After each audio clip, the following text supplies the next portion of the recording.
human beings are wired to connect, to be emotionally charged, to have a purpose, to drive together. The reason I love sports as not just a comparison, but as a learning ground, kind of a proving ground, is that we get these high intensity. It's kind of like you put all this stuff and put it in a tight space and wedge it together and put it under a microscope, and we get to really see it play out in real time. In comparison to business, it's much faster. So we get to see all of it they go through really quick, where in business, it might take 3 years to realize Bob is an asshole. On a team, they're under so much pressure. Bob shows up under pressure. We're going to find out real quick.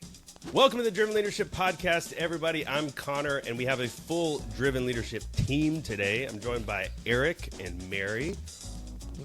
Well, the whole thing, yeah. The whole team. Three of them. Well, close to it. Like, we got other people. There's other people. There are other people. Oh, the most No, important. not. I know the ones that are not qualified yet to be on a podcast, but these are the qualified. Hey, no, we can throw any of our I team know, on a podcast. I know, but that's the way it sounded. It's like They don't listen. It's fine. We can talk. No, we love our team. They're amazing. Gracie's outside your door coming in with an axe. That could happen. Oh my gosh. Well, today's episode is actually really cool because it's a lead-in to the episode that we'll post next week, which is the webinar that we had with the TCU coaches, David and Maho. So I wanted to have this lead-in podcast for us to chat about how athletics and leadership kind of coexist. What are the overlaps? For those of you who don't know, and we will go over it, at Driven Leadership, we do a lot of work with university athletic teams. We've done that for a long, long time. And so we've seen a lot of the overlap. So like I said, I'm pretty excited about this episode because the webinar, which we've already recorded at this point, I've already known this from the small amount that I get to see with the athletic and leadership. Like there's so much overlap with what David and Maho were talking about how they build culture in their teams and how they lead their athletes and young adults. We refrain from using the word kids. Came up a couple of times, but they are very young adults. He calls them. He's always called them kids because it's like they're his kids. You know, he kind of looks at it that way. It's a term of endearment, but I get what you're saying. Yeah. So I'm really excited. We're going to get to some like really specific examples of how you guys have seen that direct overlap between the athletic mindset and what business leaders can take away from that. But I do want to kind of give us a qualifier here at the beginning because a lot of people listening to this may not know that. We do a lot of work with university athletics. So I want to kind of give that qualifier. What do we do with the teams? How long do we work for them? Kind of what's the mindset for when y'all go in and work with these universities? So how it actually started was it was like 2006, 2007. I met David in one of my leadership classes. And then when we moved to California, he lived there. We got together for breakfast, and I said, could I go see what you do? And I have no idea anything about tennis. I've never played tennis before. Have no idea. And he said, sure, come on out. So I was standing on the court, and David comes and starts asking me questions about what to do and what I thought. And I had to stop and pause and go, I know human behavior. I don't know the game. He's not asking me about the game. He's asking me about human behavior. And you were doing coaching with David at this point, right? You were coaching him? No. Wow, okay. No, I hadn't seen him. I had him in a class, and I went out. It was when we first started Driven, and it was those moments of, I need to figure out who we are, what we do, where do I start? And then I realized that he was basically in the city next to me. And so we reconnected as friends versus a teacher and a coach or a student. And so that was seriously one of the scariest things I've ever done in my life. And as a result, I got to really start to go, I know people, because it doesn't matter if they're in practice and someone needs to give feedback. And that was actually one of the skills I taught. It was they learned how to give each other positive feedback. And then they learned how to tell them this could be even better. So positive, what was going well, and room for improvement. And when he was in the transition of leaving the ITA and going into TCU to be the head coach, I said, David, coaches need coaches too. And I came alongside, started coaching him. And after his first year, he let me add his team. So we got on campus, and here I am, still not knowing what the hell I am doing. Yet I know human behavior. Yeah. And I had to put my mind in that place of, I know people. And just because they're incredible athletes, where some of them are going to go pro, which some of them have, that I could still help them. I could help them be a stronger team. I could help them learn how to communicate. And as a result, they were doing better. And they became more cohesive. Trust was being built. They learned different roles. And then David kept having us back. And then Eric got to come back. And then he started to refer us into golf and then soccer and beach volleyball. And it just exploded. But when David said they're his kids, they become our kids. Mm-hmm. And we love watching them grow. So what do you guys think for people out there who have not been in the athletic world, not even like growing up playing sports? From a 10,000-foot view, leadership in athletics may not seem like it makes the most sense for there to be a lot of overlap. But, I mean, Eric, what have you seen over the years of doing these trainings that make it such an overlap between these two worlds where, like, the principles and the applications do match up very closely? Yeah, there's absolutely no overlap at all. Like, there's no comparison. They don't. Oh, no. Okay. I'm going to make you edit the hell out of well, this thanks video. for joining us on this episode. I guess that's the end of it. Should have talked about this before. So I grew up playing sports, and my main sport was soccer and track. So those are two things that I did. And when I got to college, I got to play a little bit as well. And the incredible thing with working with leadership in business, there is almost everything overlaps. I'd say the only thing, it's easier to talk about what doesn't overlap. Okay, so I'll get into it. But what doesn't overlap is that especially now with college athletics, it is, you got to build a team really quick. They're together for a very specific purpose for a short period of time. And then some will stay, some will go. It's almost like a project team within work. More than this team that works together. You know, most business teams, they work together for years and years on end, and it's kind of this ongoing thing. So that does create a few differences. But one of the reasons most people love to watch sports, and it's because it puts people into moments, and how they show up in those moments really matters. And it's, yes, a lot of times physically based. So how do I physically push myself through this moment? When all the pressure's on, do I show up and do I crush it, or do I crumble under what's going on? You know, and there's so much emotion tied up in that. And the reason people love sports is not because, hey, some do, but we outproduce this person. That's usually not it. It's the journey they go through to win. It's the how did we do it? It's who are we while we're doing this? And when you look at business and business teams, that is business and business teams. Yes, we need to produce a result. I get it. But it's all about how did we do it? How do we overcome this? Who are we? What's our purpose? And when those things are defined, you get this team that really works together. Those businesses that are just about the outcome, we need to produce this many widgets, you're going to find disengaged teams because human beings are wired to connect, to be emotionally charged, to have a purpose, to drive together. So the reason I love sports as not just a comparison, but as a learning ground, kind of a proving ground, is that we get these high intensity. It's kind of like you put all this stuff and put it in a tight space and wedge it together and put it under a microscope, and we get to really see it play out in real time. But in comparison to business, it's much faster. So we get to see all of it they go through really quick, where in business, it might take 3 years to realize Bob is an asshole. You know, on a team, they're under so much pressure. How Bob shows up under pressure, we're going to find out real quick. Really fast, yeah. Well, and that's they actually bring us in to create a high performance team immediately, and before they can do that, though, it really starts with the vision. So the coaches are just like the leader of a company. They have to have clarity of vision. They have to understand their culture and creating. And what's incredible is being able to work with these teams year after year after year after year and watch.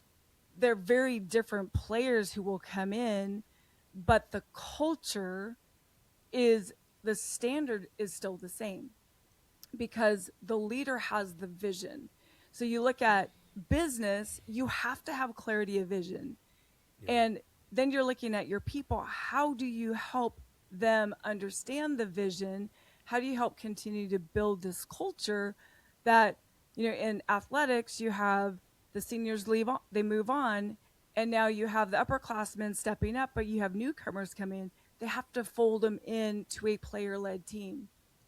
Business, you have a culture, and it's the way we do things around here. When you have these high standards, you hire people. You have some of the hardest transitions I see in business is when you have a company and someone new comes in who's worked in the same sort of industry.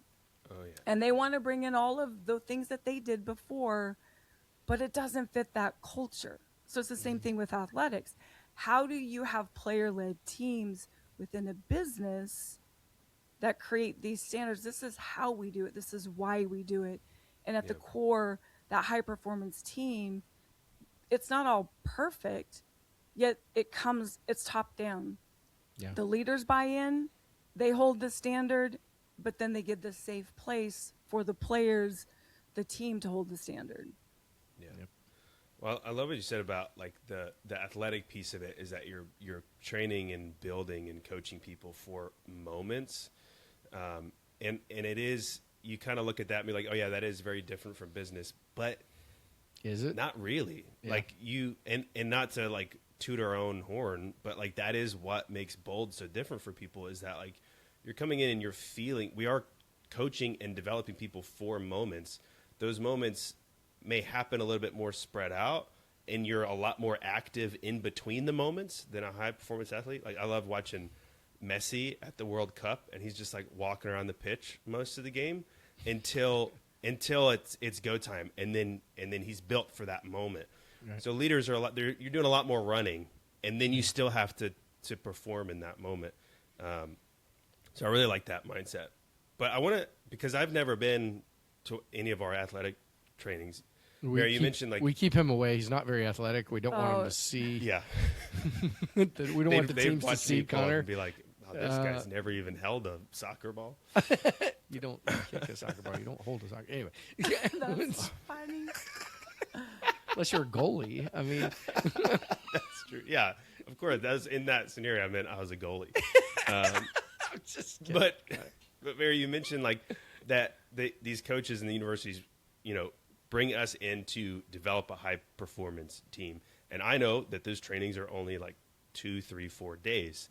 So I don't know if this is, and we can cut this out, but like, does it happen in that time? I guess really the question is like, how does that happen in such a short period of time? And we don't have to go like deep dive into the method here, but it's magical.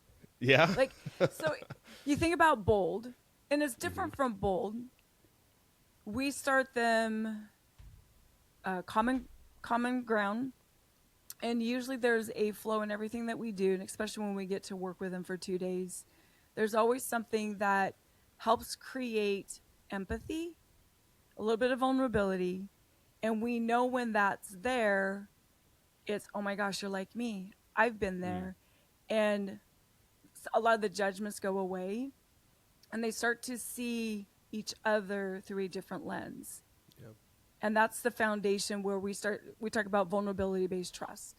Yeah. And then from there, we put them in different scenarios, but we're also teaching them how to communicate. We actually put them in challenging situations. We want real behavior to show up, and now we're connecting it. So we stop, there's teaching moments, we reconnect it to what's happening. We get into process and problem solving, but we're building this foundation of getting them in a safe place, psychologically safe environment, so they can have the real conversations. When we get there, the scores they give each other are the same scores that the coaches are giving them.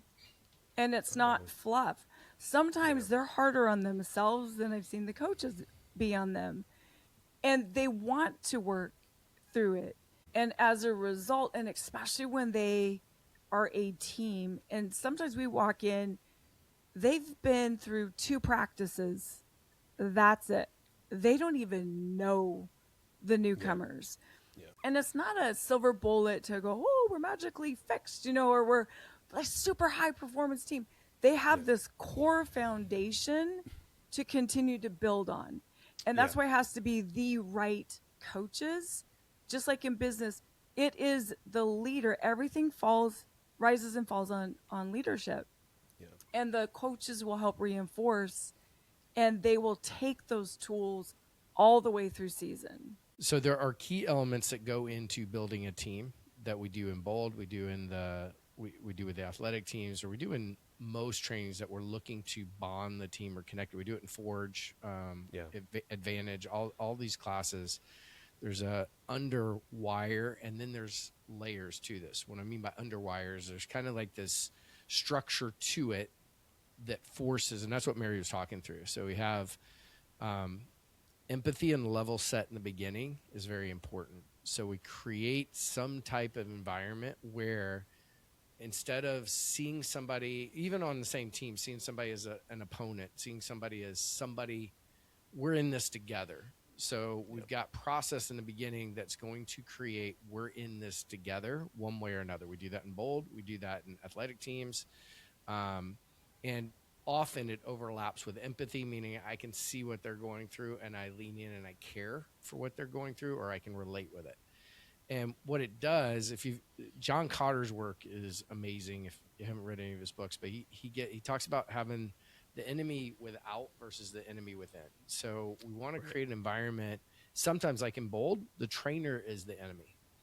Yeah. Okay. And at the beginning, and the reason we do that is because the entire group forms together against the trainer. Then that shifts as it goes along, but it creates a bonding effect. We do it differently within there, but it's the same concept. We're getting them to lean into each other, and it's the external outside of this room. That's the stuff that we're going to battle. The stuff in this room we're going to lean into. We're on the same team. And then when we have a little bit of that foundation, then we're challenging them and putting them under stress test. We're wanting them, as Mary was saying, see the real behavior and what's taking place. Yeah. And while we're doing that, we're looping in authentic feedback, and we're having them practice feedback. Being in enough of a trusting environment to feel psychologically safe to give feedback. We're constantly pushing for that. Why? Because that's a silver bullet to a team. Everybody's got to be able to talk to each other, give feedback, and hold a high accountable bar. So we're looping that through so that night in the athletic teams, we get in there, and that's what Mary was talking about, is they actually score the team. They come up with attributes and values that are like, we got to have these. And how are we doing with these? We've been here. Some of them have been there 2 days, and they're like, I don't know after 2 days. But there's a lot of people that have been there year after year. Yeah. And then they're looking at like, man, last year we get down. It'd be the end of the game, and we're in a tie game, and then we just kind of give up. And we didn't push through. And this year we're going to do it different. So they start talking about the real issues and the real problems. But because we are a team, we've set up, we've got empathy, we care for each other. We've been through some challenge, some debrief, and we're all making mistakes, and we're learning, and it actually bonds them through the challenge.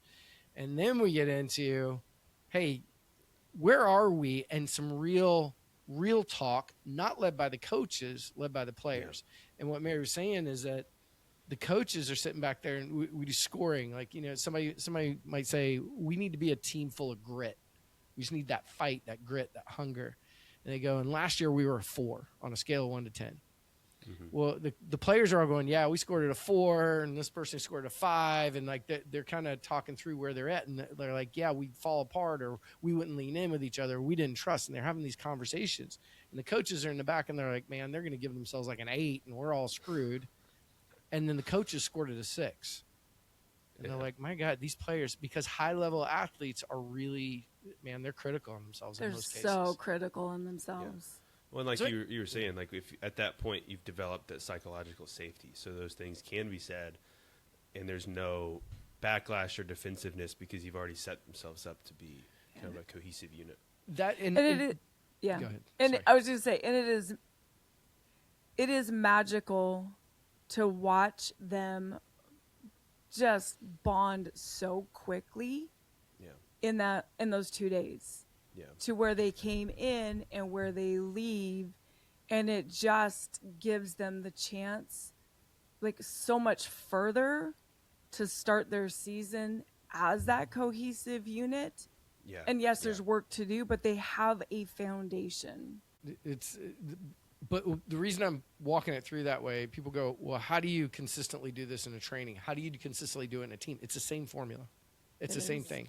We got to connect on the human level and really see each other and drop our guard and trust and all those type of things. And when we do that, and work's a little bit different, because we want to connect, we want to be authentic and all those things, but authentic's a weird word when it comes to work, because sometimes work requires you to be the salesperson. Sometimes it requires you to be, the person who gets the work done, and they may not always be you authentically. And sometimes you got to match the moment.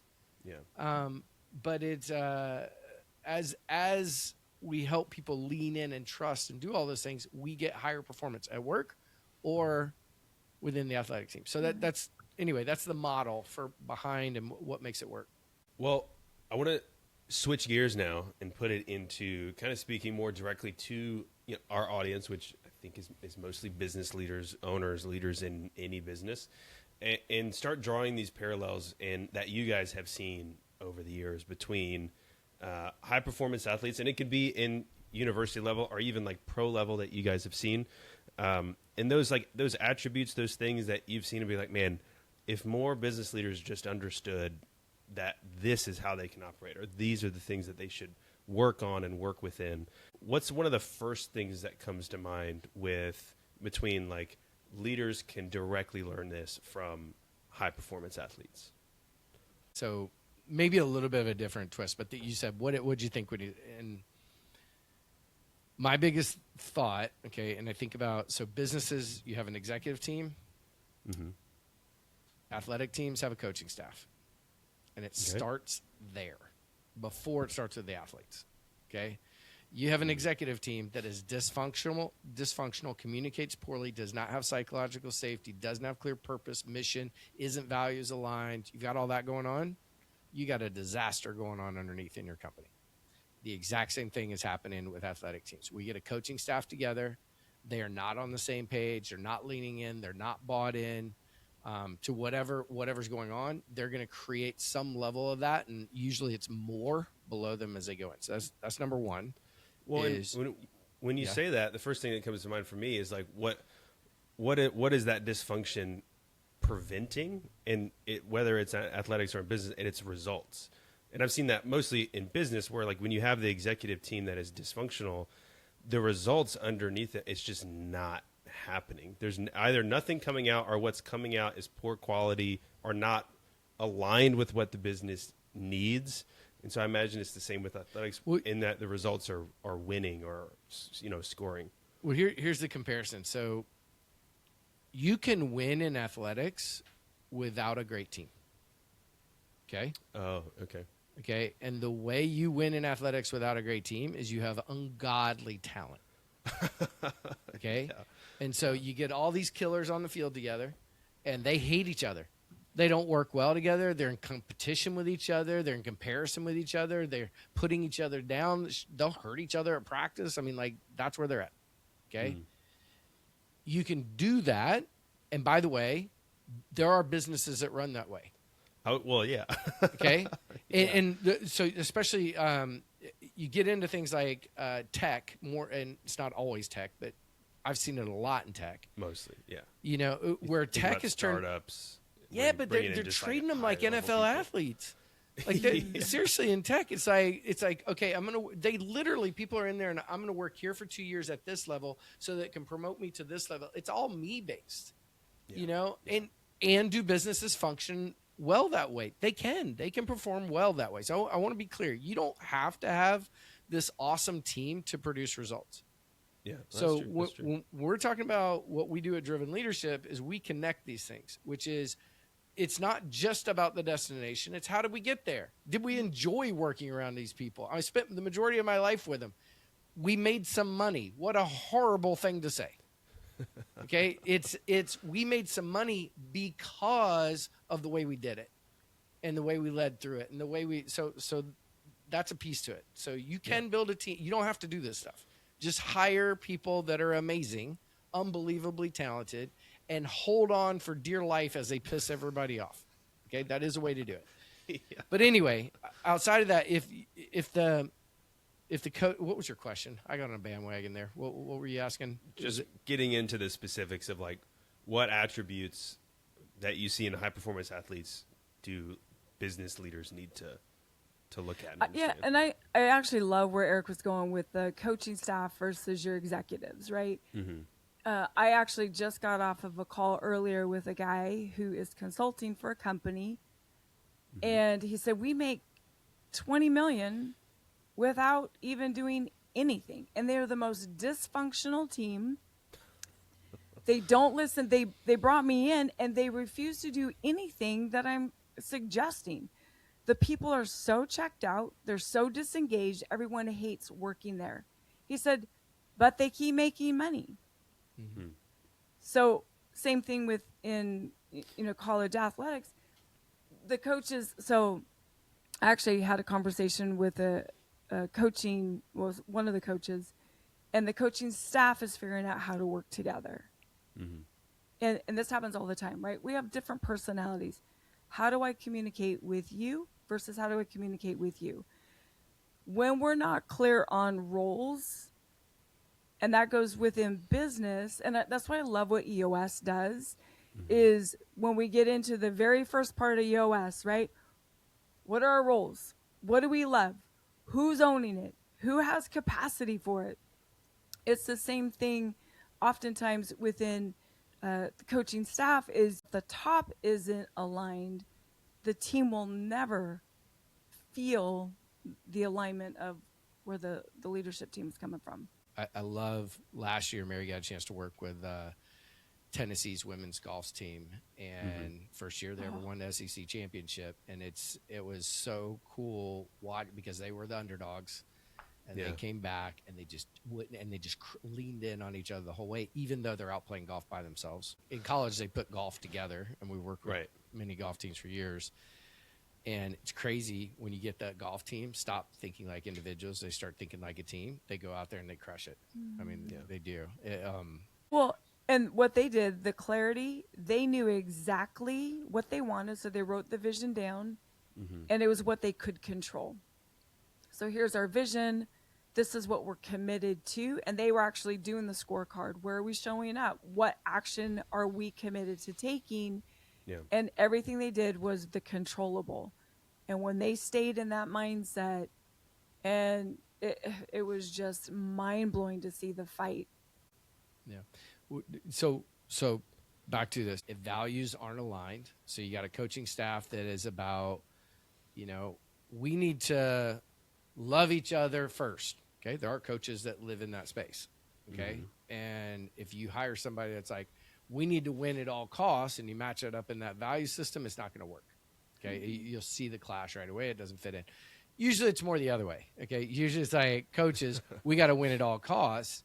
And then you bring kids in and they're like, I just love to play the game and I just want to love everybody. And, they're kind of, especially if you start getting outside of the top 20 in a sport, we worked with some that are in the like hundreds, and we get in there and they're like, yeah, this is a cool sport, but I'm here for nursing. And that's kind of where they are. And I want to raise a family, and that's their focus is different. But so value alignment is required. So when you're saying what are those things that cross over, the other piece, I feel it's kind of an interesting one because I don't know if it always aligns athlete to business. Mm-hmm. To me, the best teammates have a growth mindset. Mm-hmm. Okay, so meaning they get in there. If they don't know something, they're willing to take feedback. They're willing to work through it. However, some of the best athletes I have ever met and we've worked with, I wouldn't say they have much of a growth mindset sometimes. What happens is they are so freaking talented that they're in there. And don't get me wrong, it's not all of them, but usually the top talented athletes, they know better than even some of the coaches. You know, like they know, like they get out there and they can just do things that other people can't do. Yeah. So when someone says, "Hey, you're doing that wrong, do it like this," they're kind of like, "Yeah, I appreciate your opinion, but I'm not doing that because this works for me." Yeah, and we've seen that. And a lot of times they're right, which makes it really tough to coach these high caliber athletes. And especially, let's take a sport like soccer where how the chemistry and how they work together really matter. And you take this, you know, plays on the national team, best player out there, all this stuff, they're getting all this fame and they're young and they're like, oh my gosh, I'm the deal. And then they walk onto that team and it crushes the team. You do that in business, almost every time in business, it destroys a team. You take a top sales professional and they're crushing it and they got the ego. Nobody wants to work around them, and everybody else's sales go down because they have to work with this asshole. You know, another thing that I actually think that correlates, as Eric was talking, is engagement. So on a team, so a college athletic team, you have the best players that have been recruited from their clubs. And now they come into a team and they don't get to play. They're on the bench and they're learning. So how do you keep them engaged so they're not in a transfer portal? And they don't have the, sorry, go ahead. Oh, no. And then you do the same thing in business. You have these people who maybe they're young and they're hungry, and I know this, or they've come from same industry, different company, and they don't get the position and they have to earn it. And how do you keep them engaged? Because it's almost like a bench player, knowing though that their energy and everything they do is just as important, if not more so, than the people on the field that have the main roles. Yeah. It's pretty interesting what Mary's talking about there. So somebody comes off a club and they're the best player in the club, maybe the best player in a state, maybe one of the best players in a you got to be one of the best to walk on a D1 top 10 school as a freshman and get any playing time. Yeah. Okay. Depends on the sport and what we're talking about, but it's right now it's soccer season. So it's like you talk about, take TCU. TCU's starting preseason number 6. They finished, I think, number 4 last year in the country. Okay. And they consistently grown all the way through. They build teams. They've got great talent, great players. You got people that were, playing on the national team, stepping onto this as a freshman for their age, 16, 18, whatever, stepping onto the team. There's players coming over big clubs like Chelsea and Liverpool that aren't even starting in their starting 11. Okay. And I say that because what those players have to go through mentally, because their ego, most of them, their identity is wrapped up in the sport.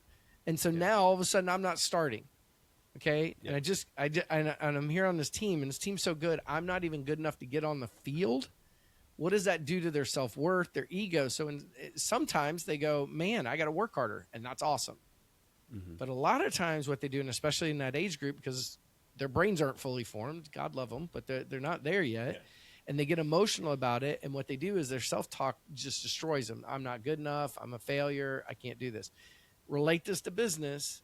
Somebody comes in, and if they think they're the deal and they start struggling, they're not going to be open to feedback. They don't want to they don't want to ask questions. They want to ask for help. So they get in there and they're wanting to put on this, I got my stuff together, but obviously they don't have their stuff together. And people are like, hey, you got to shift. That's why I go to growth mindset. It really matters in building a good team, is because we got to grow through this stage. You can be talented, and we still got to be able to give you the feedback, and you still got to adjust, and you still got to do all this stuff. Yeah. Ego kills, it just does. But it's also what drives great performance and so it's this, how do you do this on a team and bring it all together full of talented, high performance people? And that's what athletics does. Well, so how do you, as a coach or as a leader with a person on your team like that, what are the ways that you've seen that actually work to move the needle and get them or keep them engaged and kind of coach them into having a growth mindset so they get better and land where they need to land? Give them the whys. Okay. One of the biggest things is as you're coaching, whether it's an athlete, whether it's someone on your team, always explain the why behind what you're asking them to do. If they're, I was just talking to a coach yesterday. One of her top players didn't get starting time in the exhibition. And I said, do you ever go through to your players and say, hey, this is what's going on.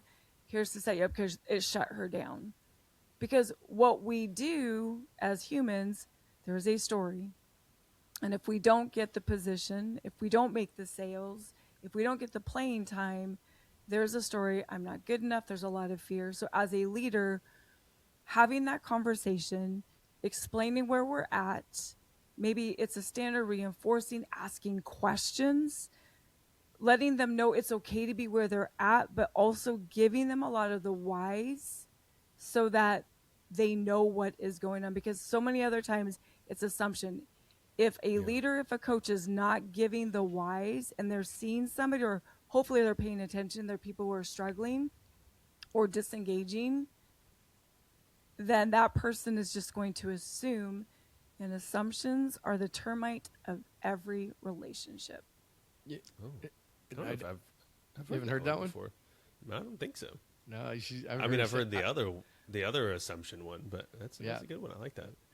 The whole thing was well said. The other piece to it. So you got a high performer, and they're not willing to shift. They're not willing to listen. They're not willing to work with you. So there's a couple things. One is, can you build trust with them to a level to start having real conversations? Okay, so we get past the surface with them. Some of these athletes you can't. Some people at business you can't. You just can't. They're not going to let you in. They've had either trauma or reasons or whatever their story is. I'm not going to let anybody influence me. I'm just going to keep plowing ahead and doing it the way I want to. And if they get results, they get justified as to why that's okay. That company that does 20 million, whether they treat people well or not, they're not going to change. It reinforces the behavior. So you go, okay, I've got a top performer, but they're not behaving in a way that works with the team. Figure out what your non-negotiables are. So another great example from sports, I think David will give this when you show this. He was talking about it. They won the national title, such a huge deal for a school like TCU. TCU has never been a tennis powerhouse, and now they are. They just unbelievable what they do. They win the national title, and that year he had to compromise. He had some players that were on the team that did not hit the standard for behavior.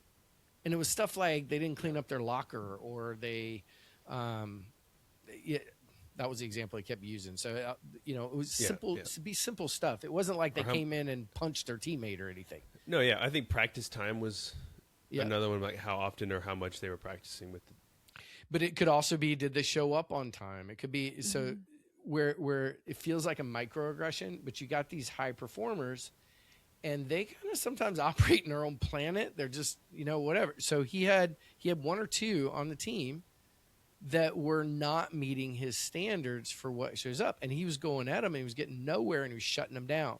And so he made a decision. He goes, what's my non-negotiable?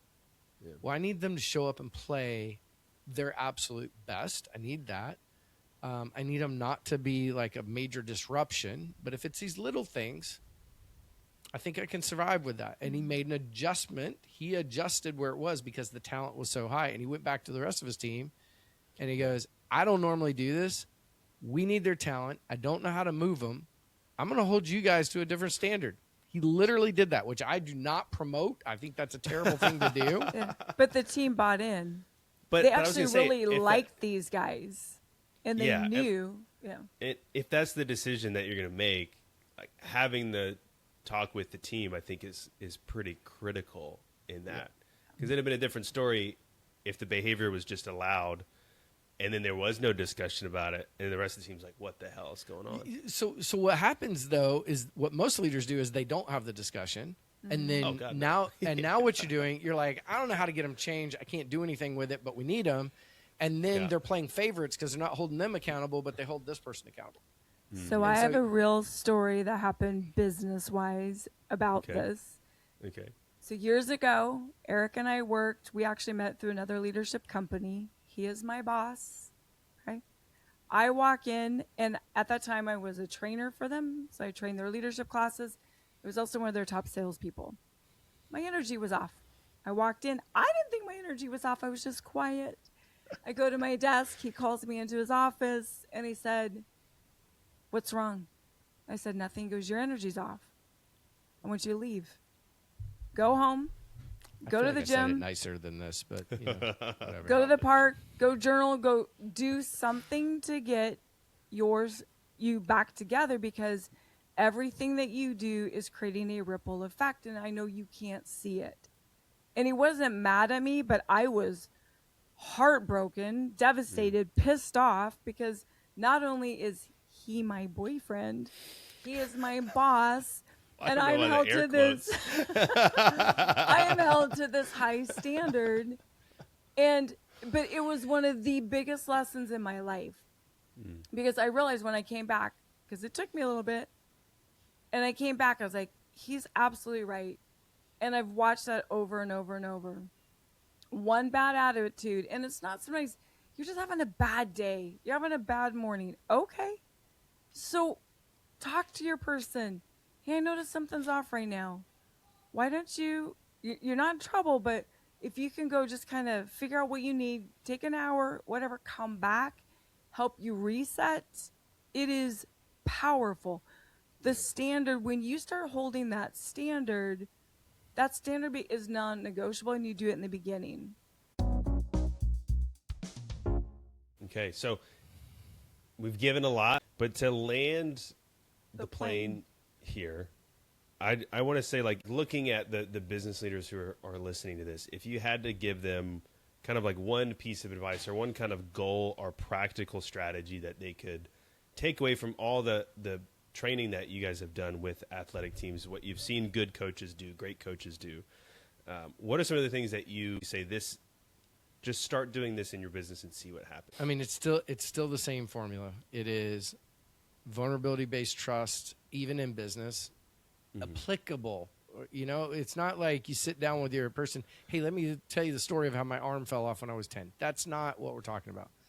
What we are talking about is, as a leader, when you misstep, you make mistakes, poor communication happen, which happen all the time, especially at a micro level. Own it. Just own it. Man, I screwed that up. I'm sorry. I'm sorry that impacted you. I'm sorry I made you feel this way, whatever's going on. So building from trust, having, this is going to sound like I'm doing the 5 behaviors pyramid right now, but it is really, how do you handle, I won't even call it conflict, how do you handle disagreeing points of view, disagreeing values?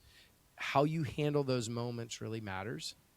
And that's as a coach or as a player or as a teammate or as a manager. Like, those are the moments that really matter. And from there, yes, you create the buy-in, and you create the accountability, and you have the care in the system, and all those type of things. But where most people are looking for is, they go, I want to produce results.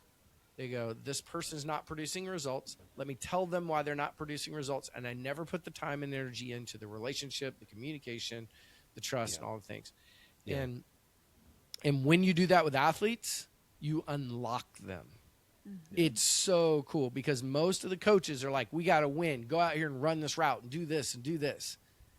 But when you sit there and you go, how are you? How are things going? And you've got a connection point. And a quick story, I won't give the name, but if he watches this, he'd know I was talking about him. One of the teams we've worked with, 10 plus years. And one of the coaches is probably the highest D human you've ever met in your life. Meaning very direct, dominant, telling. You already know who I'm talking about, right, Mary? So, and we love you. We love you. Yeah. And he was like, I'm struggling to get them to perform on the field the way I want to. And so we spent time focusing in on his one-on-one. Okay. And he was already doing work on this, and he honestly has evolved quite a bit. His emotional intelligence gone up, how he talks to people, he listens, he's got empathy. I don't know they had those before, but anyway, just joking, man, if you see this. So, and what he started doing is connecting with his players. Mm-hmm.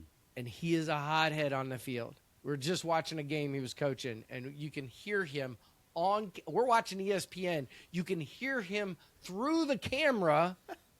Okay. That's impressive. And we know it's him, and we know exactly what he's saying, who he's talking to on national TV through the camera. I mean, yeah, you got a crowd there, the whole thing. We can hear him. And his players love him for it now. Whereas before they took it as just over the top, aggressive, all these type of things. Not all the time, but a lot of time. And it created division. They know him. They know his heart. They know he cares. And so when he's out there going, what the hell are you doing? They're going, okay, I need to listen. He's not mad at me. This is just his weird way of communicating while we're on the field. And the result in business is the same thing. When we put the time into the relationship, we build the vulnerability-based trust, we handle the conflict in ways that also exhibit care, not just force. Yeah. People get it. They lean into it. They trust it, not as a manipulative tactic, but it's because who we are and the values we portray. And it lends to, we can now empower them to make decisions in the tough moments. Yeah. And so that's athletics. That's business. Well, I love what you said about the vulnerability-based trust and like the piece about admitting mistakes and doing all that stuff. Because that was one of my favorite things to watch during the World Cup, which I know we're kind of far from the end at this point. But there was so many moments where, you know, a teammate would miss the ball or they'd kick it wrong or whatever. And the camera would cut back to them and they would do whatever their team's motion was, like pat their chest or pat their head, whatever, to communicate like, hey, that's my bad. Yeah. And I was watching it with somebody else, and I don't watch a lot of soccer either, but I was watching it with somebody else, and they were like, well, like who else's fault would that be? Like, you're the only one in that corner of the field. Like, why are you, like, of course it's your fault. Like, everybody knows that. But for me, I was like, just the admission to the rest of the team, the acknowledgement of like, hey, I messed up. That's on me.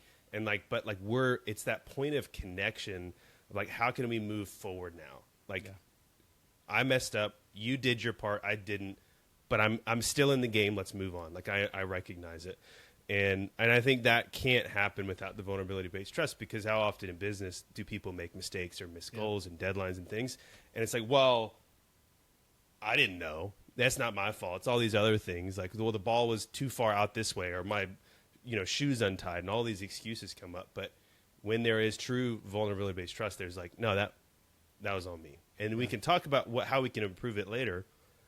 But in the moment, it's on me. Let's move on. My head's back in it. Well said. And one of the things too within that is just checking in with people. Communication is everything. Not just when things are going well. Sometimes when things are going well, we forget to even check in because we don't know what's going on underneath. Psychological safety, connection, the relationship, check in. And when you see someone struggling and missing something, hey, how you doing? Yeah. What's going on? How can I help you? When I said earlier assumptions, we will create stories and we will create meanings out of all kinds of shit, and we have really no idea what's truly going on. We can be frustrated and angry, but if we don't sit down and take the time to truly create that connection, then we're going to create more disengaged people.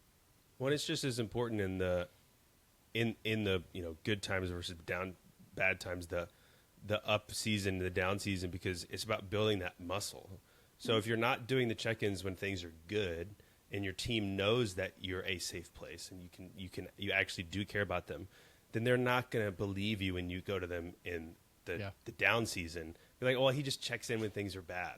Yep. So like that, I mean, that sucks for anybody. Consistent behavior. Yeah, I know it's required. 100%. Yeah. When Eric was a coach for his son's little league soccer, we loved, all the parents loved to just kind of huddle. It's not little league. Not little league. What was baseball? Okay, it was club soccer. It was club soccer. Soccer. Little. They were little. They were little. And all the parents and I would go over there and we would listen to him because he would do this every after game. What did you do well?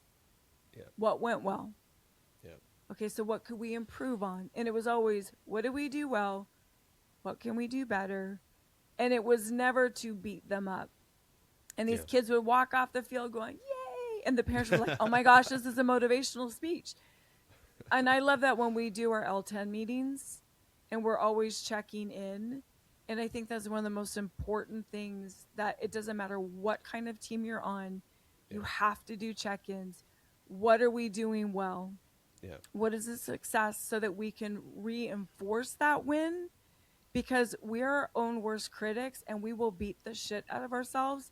So when things don't go well, if we're not highlighting the wins, all we do is spiral.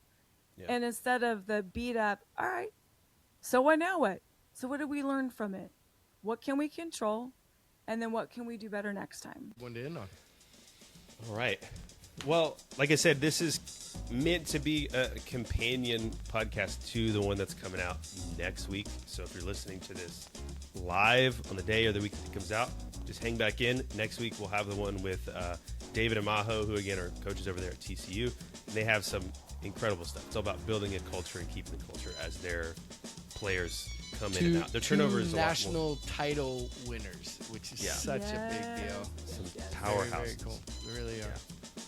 Fantastic. Well, thanks for chatting through this, guys. This was great. Good times. Good times. Really fun. That's fun. All right. Yeah. Bye, All everybody. right, everybody. We'll see you in next week's episode.